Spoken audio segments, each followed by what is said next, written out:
আল্লাহর কিতাবের সাথে দূরত্ব। কেউ কেউ হয়তো কোরআনের একটি অনুবাদ পড়েই সিদ্ধান্তে উপনীত হয়ে যান যে কোরআনের সব কিছু বুঝে গেছেন। আমি মনে করি এটা একটা ট্র্যাজেডি।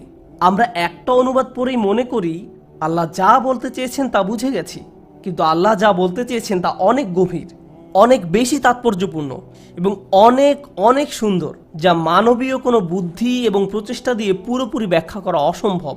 আর অনুবাদ করে বোঝানোর কথা না হয় বাদই দিলাম, এটা সম্ভাবনারও অতীত। তো একদিকে আপনি এমন অনেক মুসলমানদের পাবেন যারা কোরআনের দাম, শক্তি এবং সৌন্দর্যকে অবমূল্যায়ন করছে।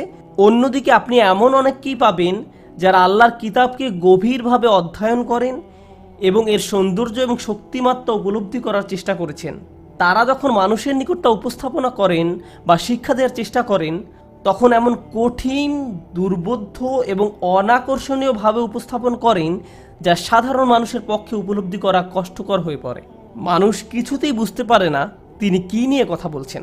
তিনি প্রায় ৮০ জন তাফসীরকারকের উদ্ধৃতি দিলেন এবং ব্যাকরণগত খুঁটিনাটি বললেন, কিন্তু আমি তার কিছুই বুঝলাম না। তারপর মানুষ এ ধরনের আলোচনা থেকে ফিরে এসে বলে, ভাই আলোচনাটা খুবই গভীর ছিল। আপনি জিজ্ঞেস করেন তিনি কি নিয়ে কথা বলেছিলেন, আমি জানি না, কিন্তু এটা খুবই গভীর একটা আলোচনা ছিল, খুবই গভীর। এজন্য আমি নিজেও কিংকর্তব্য বিমূঢ় হয়ে পড়ি। একদিকে এই আয়াতগুলো গভীর এবং সৌন্দর্যপূর্ণ, আমি সামান্য যা কিছু অধ্যয়ন করতে পেরেছি তাতেও মাঝে মাঝে কোরআনের সৌন্দর্য দেখে এত অভিভূত হয়ে পড়ি যে আমি পড়া বাদ দিয়ে উঠে পড়ি এবং কিছুটা বিরতি নেই। অল্লাহি মাঝে মাঝে আমি কোরআনের কিছু আয়াত ভালোভাবে অধ্যয়নের সিদ্ধান্ত নেই, তারপর এই আয়াতগুলো নিয়ে কয়েক সপ্তাহ বা কয়েক মাস অধ্যয়ন করি। সে সময় আমি হয়তো কোনো তাফসীর পড়ছি, খাতায় নোট করছি, অথবা সংশ্লিষ্ট আয়াতগুলো নিয়ে কোনো স্কলারের আলোচনা শুনছি, প্রয়োজনীয় কিছু খাতায় লিখে রাখছি। তখন আমার ব্রেইন আল্লাহর আয়াতের গভীরতায় এত বেশি অভিভূত হয়ে পড়ে যে আমাকে সব কিছু বন্ধ করে উঠে পড়তে হয়।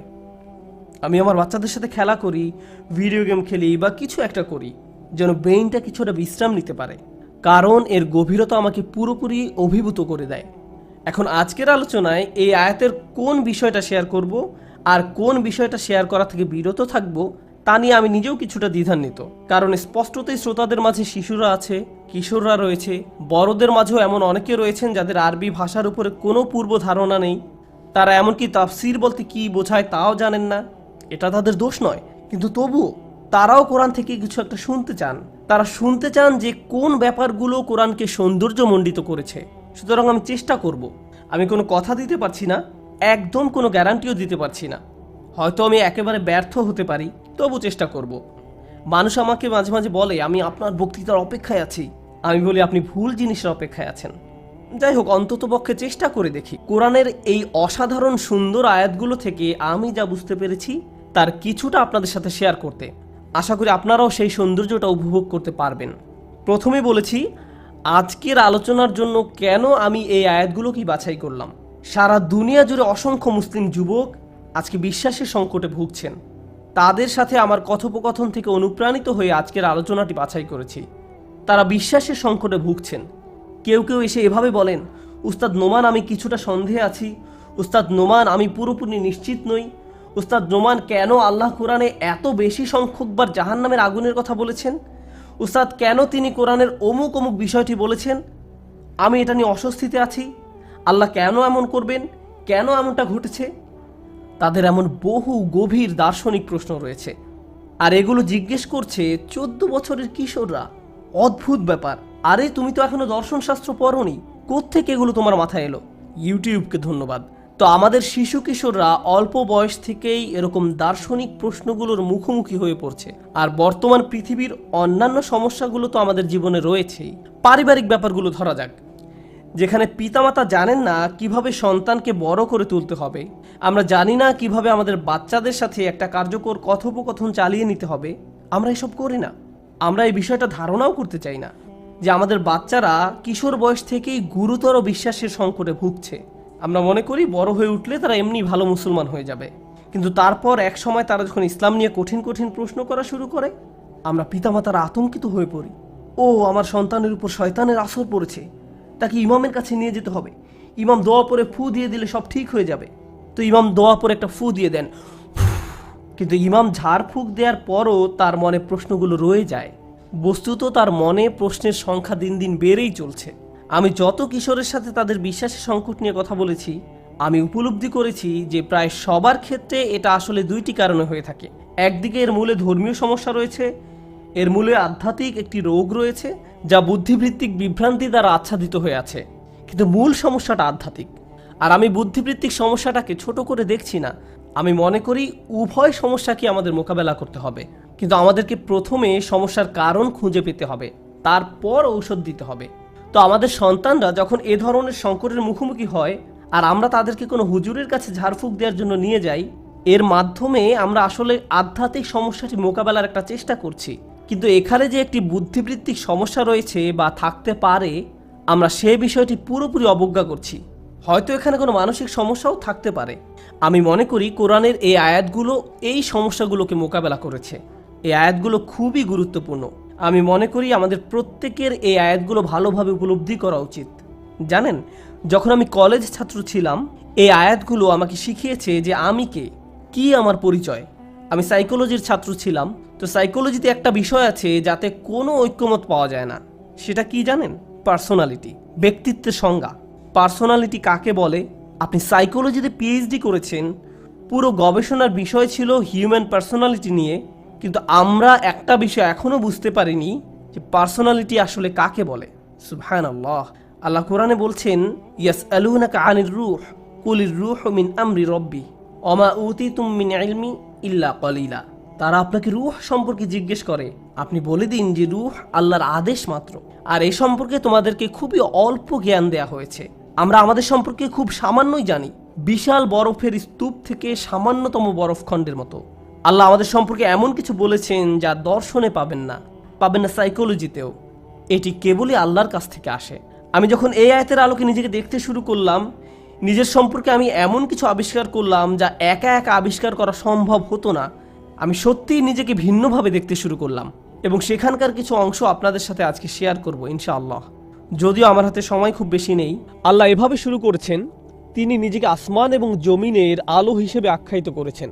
অনেক আলেমই বলেছেন এটি আসলে এক প্রকার আলংকারিক রূপকের ব্যবহার, অর্থাৎ আসমান এবং জমিনের আলো নিয়ে আপনি যেভাবে চিন্তা করেন, আল্লাহ সুবহানাহু ওয়া তাআলা সম্পর্কেও সেভাবে ভাবতে পারেন। এই রূপকের অর্থ কি? প্রথমত, এই রূপকটি এতটাই শক্তিশালী যে এখানে কোনো ইনভার্টেড কমা নেই। একে রূপক বলার মতো উপায়ও নেই। আরবি ভাষায় এমনটি করা হয় যখন অতুলনীয় দুইটি বিষয়ের মাঝে ঘনিষ্ঠ কোনো সম্পর্ক থাকে। সুতরাং আল্লাহ চাচ্ছেন আমরা যেন আলোর আইডিয়া নিয়ে গভীরভাবে পর্যবেক্ষণ করি, আলো নিয়ে গভীরভাবে ভেবে দেখি। আমি আলো নিয়ে কিছু কথা বলবো। প্রথমে, যদি আলোর অস্তিত্ব না থাকে তবে এই পৃথিবী যতই অনিন্দ্য সুন্দর হোক না কেন, আমরা তার কিছুই দেখতে পাবো না। আলোর উপস্থিতি ছাড়া আমাদের চোখ মূল্যহীন। আমাদের চারপাশের বাস্তবতা পুরোপুরি অপ্রাসঙ্গিক হয়ে যাবে। চারপাশে কেবল অন্ধকার ছাড়া আর কিছুই থাকবে না। আর ঘটনাচক্রে আমরা এখন জানি যে আলো কেবল দেখার জন্যই অত্যাবশ্যকীয় নয়, প্রকৃতপক্ষে পৃথিবীতে জীবনের জন্যও আলোর প্রয়োজনীয়তা অনস্বীকার্য। আলো ছাড়া উদ্ভিদ জন্মায় না, আর উদ্ভিদ ছাড়া জীবন অসম্ভব। তাই জীবনের জন্য আলো অপরিহার্য এবং মৌলিক। আশ্চর্যজনকভাবে ভৌগোলিক দৃষ্টিকোণ থেকে বলতে গেলে পৃথিবীর যে অঞ্চলগুলোতে সূর্যের আলো কিছুটা কম থাকে, যে অঞ্চলগুলো বছরের অধিকাংশ সময় তমসাচ্ছন্ন এবং মেঘলা থাকে, সেসব অঞ্চলের মানুষ সবচেয়ে বেশি ডিপ্রেশনে ভোগে। সেখানকার মানুষজন জীবনের কোনো মজা খুঁজে পায় না, তারা মনমরা হয়ে পড়ে থাকে। ওয়াশিংটনের সিয়াটল শহরের কথাই ধরা যাক। খুবই সুন্দর একটা শহর, উন্নত এলাকা, আড়ম্বরপূর্ণ শহর, যার রয়েছে অনিন্দ্য সুন্দর পর্বতমালা। কিন্তু অস্বাভাবিক বিষয় হলো এখানে আমেরিকার সর্বাপেক্ষা বেশি আত্মহত্যা সংঘটিত হয়। অনেক সাইকোলজিস্ট এর জন্য অধিক বৃষ্টিপাতযুক্ত অন্ধকারাচ্ছন্ন আবহাওয়াকে দোষারোপ করেছেন। এখানে সূর্যের দেখা মেলা ভার হয়তো বছরে কয়েক সপ্তাহ মাত্র। সুবহানাল্লাহ। আল্লাহ আলোর কি সুন্দর রূপকের বর্ণনায় না দিয়েছেন। আলো নিয়ে চলুন আরেকটু চিন্তা করি। প্রসঙ্গত, আরবিতে চোখের জন্য একটা শব্দ হলো নূর। দৃষ্টিকেও বলা হয় নূর। আমাদের চারপাশের বাস্তবতা অবলোকন করার জন্য দুইটা জিনিসের প্রয়োজন, আপনার চোখের আলো বা নূরুল আইন এবং বাহিরের জগতের আলো। যদি এই দুই ধরনের আলোর কোনো একটা অনুপস্থিত থাকে তাহলে আমরা আসলে অন্ধ। আমাদের পক্ষে শুধু এক আলো দিয়ে কোনো কিছু দেখা সম্ভব না। চলুন বিষয়টা নিয়ে আরেকটু অগ্রসর হই। আমি এতক্ষণ যে আলোর কথা বললাম সেটি আসলে বাহ্যিক আলো, কিন্তু আল্লাহ এখানে আধ্যাত্মিক আলোর ব্যাপারে কথা বলছেন। তিনি আমাদেরকে চিন্তা করতে বলছেন বাহ্যিক আলো নিয়ে, যেন বাহ্যিক আলো দিয়ে আমরা আধ্যাত্মিক আলোকে বুঝতে সক্ষম হই। কারণ বাহ্যিক ও আধ্যাত্মিক আলো সাদৃশ্যপূর্ণ। আধ্যাত্মিক অর্থে আমাদের অন্তরে এক প্রকার আলো রয়েছে। এর অবস্থান অন্তরের গহীনে, ব্রেইনে নয়। আমাদের অন্তরে আল্লাহ আলো দিয়েছেন। আমি যখন আমার মায়ের গর্ভে ছিলাম, ফেরেশতা তখন আমার মায়ের গর্ভে আলো প্রবেশ করিয়েছেন। এই আলো দিয়েই আমি প্রি প্রোগ্রাম হয়ে থাকব। আমাদের প্রত্যেকের ভেতরে যে রূহ রয়েছে সেটি এক প্রকার আলো। এই আলো আমাদের প্রত্যেকের ভেতরেই রয়েছে, কিন্তু এই আলোর পক্ষে বেশি কিছু দেখা সম্ভব হয় না যতক্ষণ না এটি বাহিরের আলোর দেখা পায়। বাহিরে অবশ্যই আলো থাকতে হবে, এটি আবশ্যক। এই বাহিরের আলোটি কি?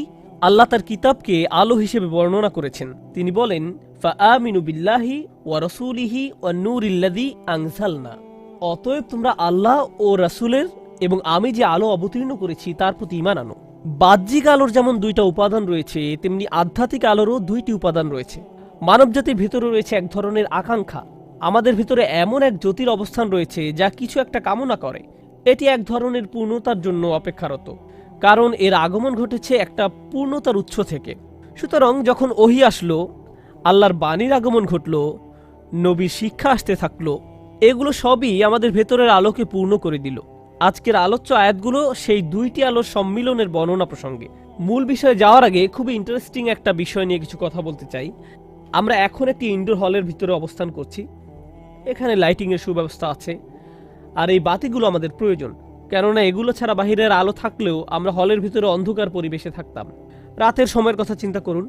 রাতের বেলায় শুধু একটি শহরকে আলোকিত করার জন্য কত টাকার বিদ্যুৎ বিল দিতে হয়, কতটুকু এনার্জি খরচ করতে হয়। সূর্যের আলো যখন স্তমিত হয়ে যায়, তখন কেবল একটি শহরকে আলো দিয়ে ভরিয়ে দিতে মানুষকে কত প্রচেষ্টা চালাতে হয়। ব্যাপারটা অবিশ্বাস্য, আশ্চর্যজনক। আল্লাহর একটি বাতি হলো সূর্য। তিনি তার এই বাতিটি সৃষ্টি করেছেন, আর আমাদেরও বাতি আছে। আল্লাহ যখন তার বাতিটিকে নিয়ে নেন, তখন আমাদের বাতিগুলো জ্বালাতে উঠে পড়ে লাগি। যেমন প্রাচীনকালে ছিল লণ্ঠন, দোয়াত, কুপি বা হারিকেন, সেখানে তৈল ভরতে হতো, জ্বালানো মুখ বের করতে হতো, আর এখন সুইচ টিপে লাইট জ্বালাতে হয়। অর্থাৎ আলো জ্বালাতে মানব প্রচেষ্টার কোনো শেষ নেই। আমরা যত চেষ্টাই করি না কেন, আমরা কি কখনো আল্লাহর মতো জ্যোতি তৈরি করতে পারবো? আমাদের লাইটের আলো কি আল্লাহর প্রদত্ত দিনের আলোর মতো এতটা উজ্জ্বল হবে? না, কখনোই না। সুবহানাল্লাহ। মানুষ সর্বোচ্চ চেষ্টা করলেও তার তৈরি আলোর পরিমাণ হবে সীমিত। তদুপরি পৃথিবীর অধিকাংশ অঞ্চল অন্ধকারই রয়ে যাবে। আর আল্লাহ যখন তার আলো প্রস্ফুটিত করেন, তখন কি ঘটে? আরবিতে একটি প্রবাদ আছে, সকালের আগমন ঘরের বাতিকে অকার্যকর করে দিয়েছে। আপনি দিনে নিশ্চয়ই আলো জ্বালান না, কারণ দিনে সূর্যই আলো দেবার জন্য যথেষ্ট। দরজা খুলে দিন, জানালা খুলে রাখুন, সূর্যের আলোই ঘরের জন্য পর্যাপ্ত। অন্য কথায়, আল্লাহর আলো অপ্রতিরোধ্য, সমস্ত কিছুকে ছাপিয়ে যায়। কোনো কিছুই তার আলোকে ছাপিয়ে যেতে পারে না। এটা অনিবার্য, অস্বীকার করার কোনো জো নেই। সব জায়গায় আল্লাহর আলো বিস্তৃত। আপনাদের মনে আছে তো, আগে যে বলেছিলাম বাহ্যিক আলো সম্পর্কে জানার মাধ্যমে আমরা আধ্যাত্মিক আলো সম্পর্কে শিখব। বাহ্যিক আলোর এই আলোচনা থেকে আমরা একটা ব্যাপার বুঝতে শুরু করলাম, আমার ভেতরে আধ্যাত্মিক আলো রয়েছে, আর এই আলো হলো সীমিত। আমি চেষ্টা করলেও এই আলো দিয়ে বেশি কিছু দেখতে পারি না। কিন্তু আল্লাহর আলো, আল কোরআন, অসীম, সীমাহীন। আমি এই আলোকে কোনো কিছুর সাথে তুলনাও করতে পারি না। এর আগমন ঘটেছে অনেক উচ্চতর উৎস থেকে, অসীম ক্ষমতাধর থেকে। এরপর আল্লাহ তাআলা আরো ভালোভাবে এই আলোকে বোঝানোর জন্য আমাদেরকে আরো সামনে নিয়ে যাচ্ছেন। আলোর এই উপলব্ধিকে আরো গভীর থেকে গভীরে নিয়ে যাচ্ছেন। তিনি বলেন, মাসালু নূরিহি কামিশকাতিন ফিহা মিসবাহ। তার জ্যোতির উদাহরণ যেন একটা কুলঙ্গি, যাতে আছে একটা প্রদীপ। বর্তমানে আমরা টিউবলাইট, বাল্ব ইত্যাদির মাধ্যমে ঘর আলোকিত করে রাখি, কিন্তু প্রাচীনকালে এসবের অস্তিত্ব ছিল না। তখন তারা কিভাবে ঘরবাড়ি আলোকিত করত? তারা দেয়ালের মাঝে খাঁজ কেটে ছোট ছোট বাঁকানো খিলান বা তাকের মতো তৈরি করে রাখত, যেন এর ভিতরে প্রদীপ রাখা যায়। এভাবে যখন দেয়ালের খিলানে প্রদীপ রাখা হতো, তখন প্রদীপের আলো গিয়ে বাঁকা খিলানে পড়ত এবং প্রতিফলিত হয়ে পুরো রুমে আলো ছড়িয়ে পড়ত। তারা এমনভাবে এটাকে ডিজাইন করেছিল, এটা প্রথমে আলো ধারণ করত এবং পরে তা আশেপাশে ছড়িয়ে দিত। এর আকৃতি ছিল বাঁকানো তোরণের মতো, প্রাচীন কোনো মসজিদের বাঁকানো দরজার মতো। একেই বলা হতো মিশকাত বা কুলঙ্গি। আল্লাহ তার আলো সম্পর্কে বলছেন, যদি আপনি আল্লাহর আলোর উদাহরণ নিয়ে ভাবতে চান, তবে এটার এক প্রকার অর্থ হবে কুলঙ্গি বা কোটরের ভিতরে প্রদীপ। ফিহা মিসবাহ। মিসবাহ শব্দটি আরবিতে ইসমে আলাহ, সাবাহ শব্দ থেকে এর উৎপত্তি, অর্থ সকাল। মিসবাহ প্রকৃতপক্ষে এমন যন্ত্র যা সকালের আলোর মতো আলো তৈরি করার চেষ্টা করে। সকাল যে কাজ করে, এটাও তা করার চেষ্টা করে। এটি সচেতনতা ও সতর্কতা বোঝাতে ব্যবহৃত হয়। এজন্যই প্রাচীন আরবিতে কাউকে মনোযোগী হওয়ার জন্য বলা হতো আসবিহ। স্পষ্টত আপনি যদি আপনার চারপাশের বাস্তবতা সম্পর্কে সচেতন হতে চান, আপনার এমন কিছুর দরকার যা আলো তৈরি করে। এই সুন্দর রূপকের উদাহরণ নিয়ে চলুন আরেকটু অগ্রসর হই। বাড়িতে একটা কুলঙ্গি বা কোটর আছে, যে কোটরের ভেতরে প্রদীপ আছে। ফিহা মিসবাহ, ফিহা মিসবাহুন, আল মিসবাহু ফিল জুজাহ। আগের দিনে বর্তমান সময়ের মতো বাল্ব, লাইট ইত্যাদি ছিল না। তখনকার সময় মানুষকে মোমবাতির মতো কিছু একটাতে আগুন জ্বালাতে হতো, কিন্তু জ্বলন্ত মশালটাকে উন্মুক্ত রাখা হলে সেটা বাতাসে দুলতে থাকে, ঝিরঝির করে কাঁপতে থাকে। ফলে আলোর সব বিক্ষিপ্ত অবস্থায় স্থির করার জন্য কাঁপুনি বন্ধ করতে আলোর চারিপাশে গ্লাস বা কাঁচ লাগানো হতো। গ্লাস আবার বিভিন্ন কাজ করে।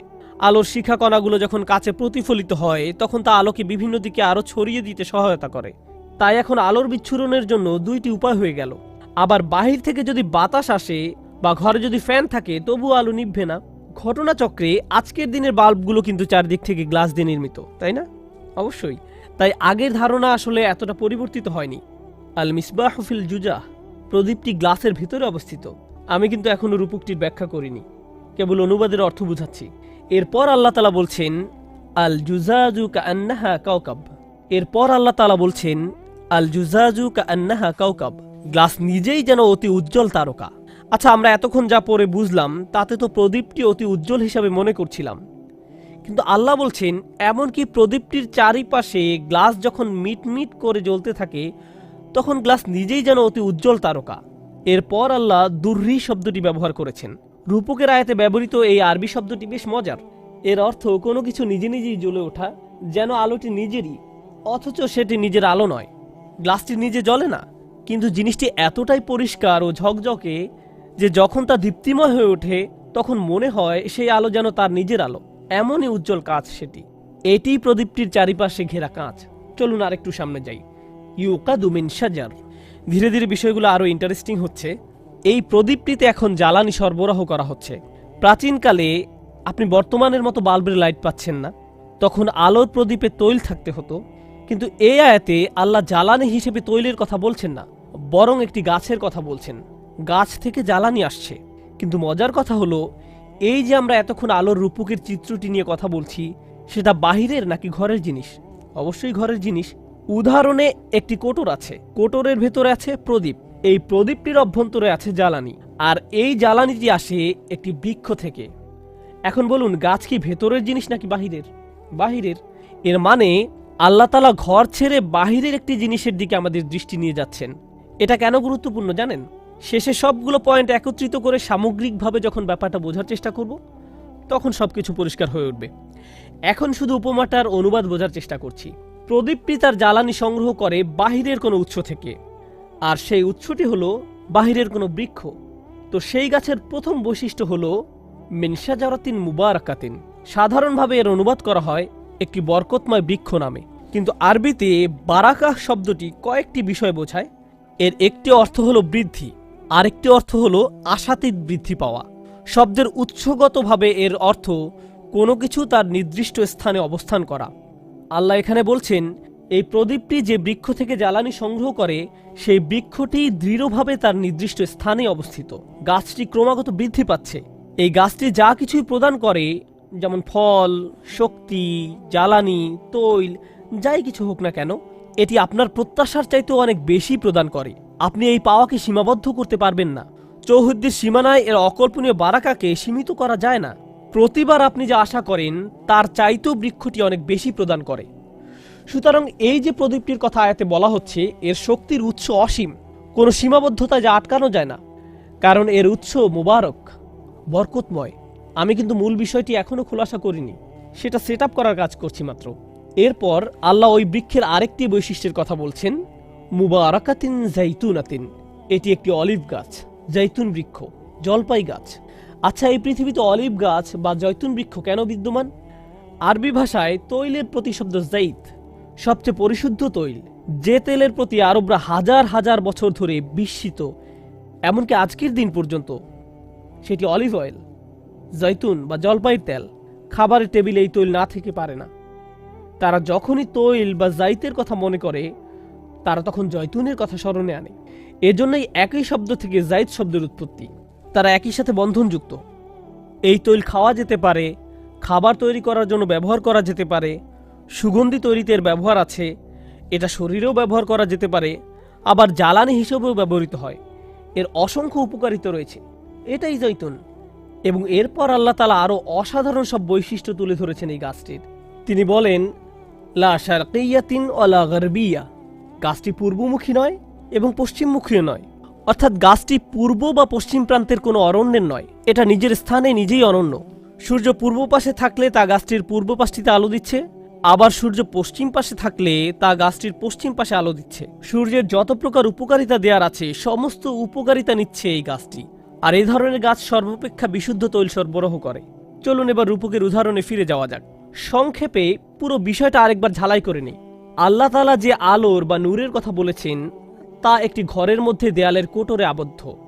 ঘরে আলো অবশ্যই রাতে প্রজ্বলিত হয়। সুতরাং আপনি রাতে আলো জ্বালালেন, আলো নির্দিষ্ট জায়গায় রাখতে তার চতুর্দিকে আপনি গ্লাস দিয়ে প্রদীপটিকে সুরক্ষিত করে রাখলেন। এই গ্লাসটি আবার অতি উজ্জ্বল দীপ্তিময়, যেন আকাশে উজ্জ্বল তারকাগুলির মতো আলো ঠিকরে পড়ছে। তারকার কথা বললে কিসের কথা মনে পড়ে? আকাশের কথা।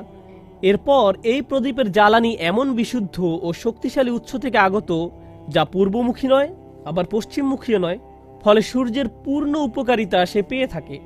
এবার চলুন একটু পেছনে ফিরে যাই।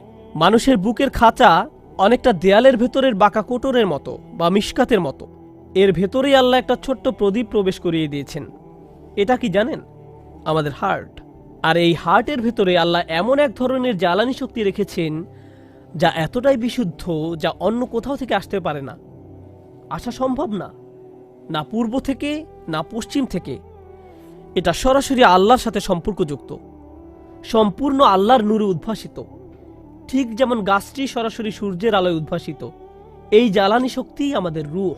আমরা সরাসরি আল্লাহ সুবহানাহু ওয়া তাআলার উপস্থিতিতে ছিলাম যখন তিনি আমাদের প্রশ্ন করেছিলেন, আলাস্তু বিরব্বিকুম, আমি কি তোমাদের প্রভু নই? আমরা উত্তর দিয়েছিলাম, ক্বালু বালা শাহিদনা, হ্যাঁ আমরা সাক্ষ্য দিচ্ছি যে আপনি আমাদের প্রভু।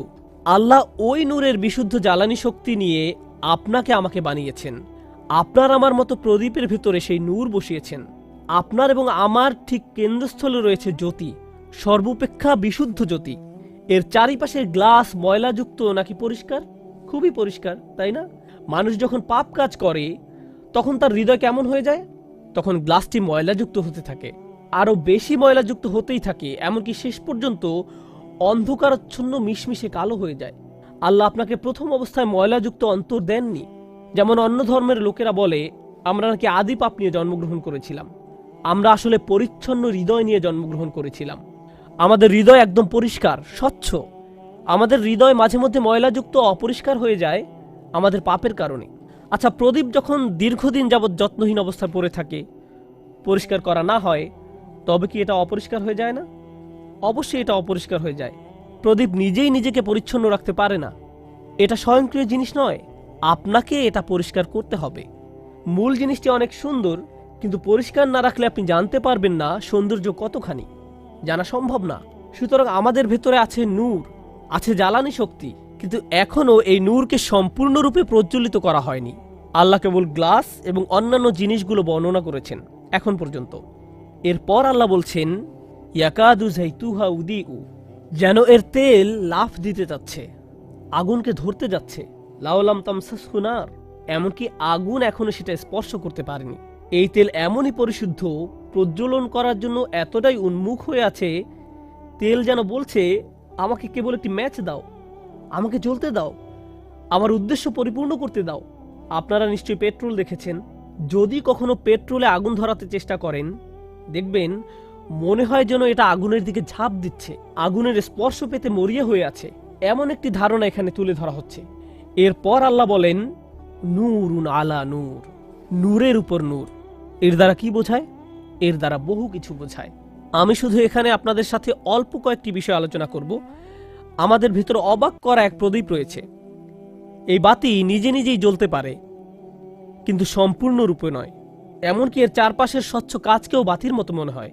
যখন আল্লাহর ওহির আলো আমাদের কর্ণকুহরে প্রবেশ করে, যখন সাহাবারা রাসূল সাল্লাল্লাহু আলাইহি সাল্লামকে কুরআন তেলাওয়াত করতে দেখতেন এবং এই দেখার মাধ্যমে ওহির আলো তাদের চোখ দিয়ে হৃদয়ের গভীরে প্রবেশ করত। আমাদের অন্তরে ইতিমধ্যে জ্বালানি বিদ্যমান আছে, তখন ওহির আলোর একটুখানি স্পর্শের ফলেই দুই আলোর সম্মিলনে হৃদয়ের গহীনে আলোর এক বিস্ফোরণ ঘটে।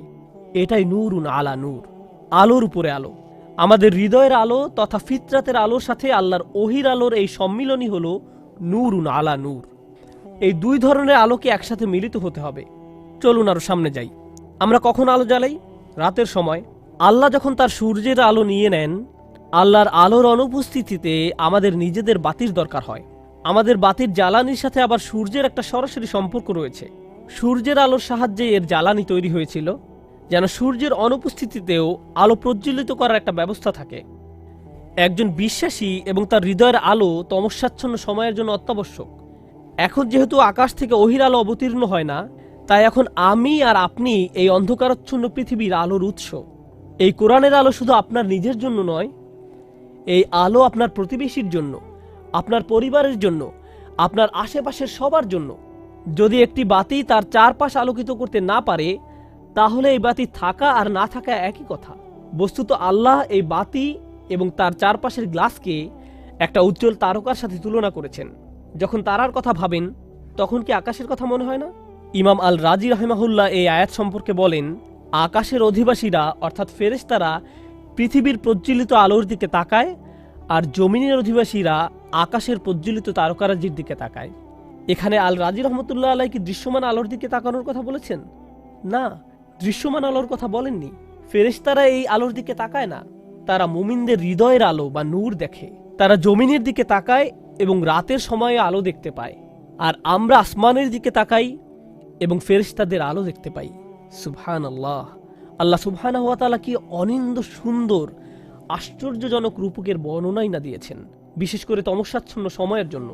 আমরা প্রকৃতগতভাবে মন্দ নই, আমরা খারাপ প্রজাতি নই। আল্লাহ আমাদের ভেতরে নিখাদ এবং পরিশুদ্ধ একটি জিনিস দিয়েছেন। অনেকে বলে থাকে, আমি আসলে ভালো মানুষ হতে পারবো না, আমার সেই যোগ্যতা নেই। প্রকৃতপক্ষে আপনি ভালো মানুষ হওয়ার জন্য যথেষ্ট যোগ্যতাবান। আপনি আসলে ফিতরাত অনুসারী ভালো মানুষ, এবং ভালোর দিকে রয়েছে আপনার অবিশ্বাস্য রকমের ঝোঁক। শুধু ভালো মানুষ নয়, অবিশ্বাস্য রকম ভালো মানুষ হওয়ার যোগ্যতা আপনার রয়েছে। এই অধ্যায়টি পড়ে আমি ভাবতে থাকলাম, ওয়াও, আমি কি ভেতর থেকে প্রজ্বলিত হই? এই জ্বালানি শক্তি আমি কিভাবে ধরে রাখবো? কারণ জ্বালানি আসলে ভেতর থেকে আসে না, তাই না? জ্বালানি আসতে হয় বাহির থেকে। কারণ আমাদের হৃদয়কে খাবার দিতে হয়, হৃদয়কে পরিষ্কার পরিচ্ছন্ন রাখতে হয়। আর এজন্যই আল্লাহ আমাদেরকে ওহী দিয়েছেন। আল্লাহ আমাদেরকে এই কিতাব দিয়েছেন যেন আমরা সর্বদা এটা পড়ি, মুখস্থ করি এবং এর আয়াতগুলো নিয়ে চিন্তা ভাবনা করি। আর প্রতিবার যখন এগুলো করতে থাকি, তখন আমাদের নূর আরও শক্তিশালী থেকে অধিক শক্তিশালী হতে থাকে। অন্তরের শক্তি দৃঢ় থেকে দৃঢ় হতে থাকে। কোরআনের নূর এটাই করে।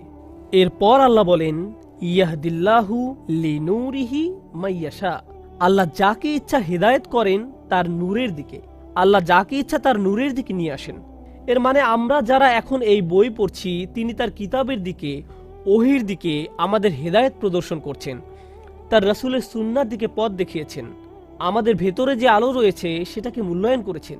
তিনি আমাদের সেই আলো দিয়েছেন। কিন্তু জানেন, আল্লাহ বলেননি যে ইয়াহদিল্লাহু ইলা নূরিহি, বরং তিনি বলেছেন ইয়াহদিল্লাহু লি নূরিহি।